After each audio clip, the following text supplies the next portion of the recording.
One of the most common effects you'll ever use is the basic dissolve, which allows you to smoothly transition from one image to another. You can also use dissolves for your audio to crossfade and smooth out the audio from one clip to another. And while dissolves are certainly the most common transition, they're certainly not the only option. Let's take a look at how to apply transitions in Premiere Pro. As I said, far and away the most popular transition you'll use is the dissolve. And because of its popularity, it has an easy keyboard shortcut. I'm going to come over to my sequence here and zoom in, ++. If you want to apply a dissolve to just one side of a clip's cut point, you just click on the edge and then you press Command D or Control D on a PC. By default, it applies a 30 frame dissolve, which in a 30 frame per second project is 1 second. So I'll show you this. If you want, you can grab the edge of this and shorten it, or you can lengthen it. And if you want to change the default transition length, you just come up to Premiere Pro, Preferences, General, that's under the Edit menu on a PC, and come to Video Transition Default Duration, 30 frames. You can change that to 15 or 10 or 60. And then here's Audio Transition Default Duration, 1 second. I'll leave those values alone for right now, so I'll say OK.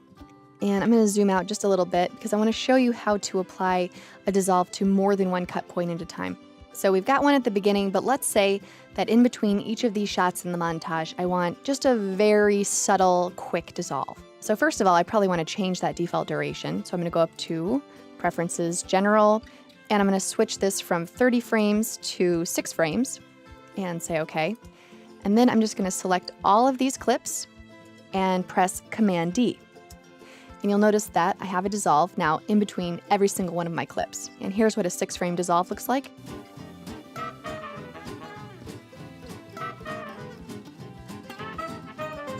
So a lot more subtle, and that could possibly work at that duration. All right, I'm going to come back to the beginning here and zoom in. I just want to show you that if I click on an audio clip, for example, the music here, and then if I right-click and choose Apply Default Transitions, this is going to allow me to apply an audio dissolve. And again, I can drag this shorter or longer as I need to.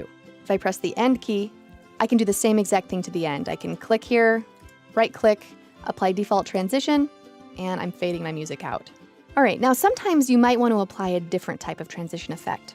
I'm going to come over to my Effect tab here, and all of my video transition effects are going to be found in my Video Transitions bin, and there's lots of different categories here. So you can go through them on your own and try them out, but I'm just going to apply one for right now.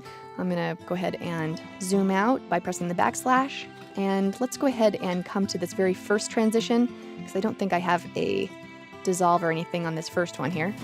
So what I'm going to do is grab the cross zoom. That's in the zoom category here. You can also just type in cross zoom and you would find it that way. And the way you apply video transition effects is just drag and drop right on the transition. And so I'll play this. All right, that was very, very quick because my default duration is still at that 6 frames. So let me go ahead and change that back. I'll go back to 30. I'll say OK. And if I drag that on again, it will replace it. And let's see how this looks. So you can see what a cross zoom is. We zoom into the image on the A side and then back out of the image on the B side. Now, notice this red line here. All that means is that Premiere Pro doesn't absolutely guarantee that that's going to play back in real time. More than 9 times out of 10, it will play back, especially for just a simple transition. But yellow means that there is a guarantee, and red simply means that there's not a 100% guarantee. But again, it works just fine most of the time.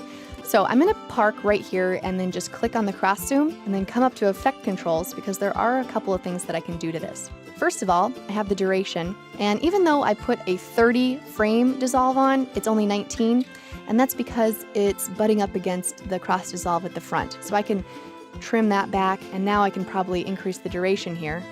Okay, now it's a little bit over a second, and I can move this back and forth to the left and to the right, and notice in the timeline that it responds as I do this.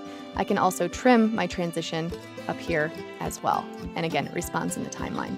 There are a couple other things that I can do here in the Effect Controls panel. I can start my transition, not fully at 0. Maybe I wanted to have it start a little bit more zoomed in, and maybe I wanted it to end somewhere in the 80s or so. So now when I play this, it looks a little bit different. It's not starting at 0 and ending at 100, but we have slightly different values. Also, coming down here, Show Actual Sources, if I click on this, You can see the actual images rather than just the A and the B graphic. And finally, if you want to delete a transition, you just come in the timeline and select it and press delete. And if you'd like to delete multiple transitions, you just click in the timeline and then shift-click and shift-click and shift-click and press delete, and they all go away. So whether you're applying default dissolves or other more complex transitions, it's pretty easy to add and manipulate the transitions however you like.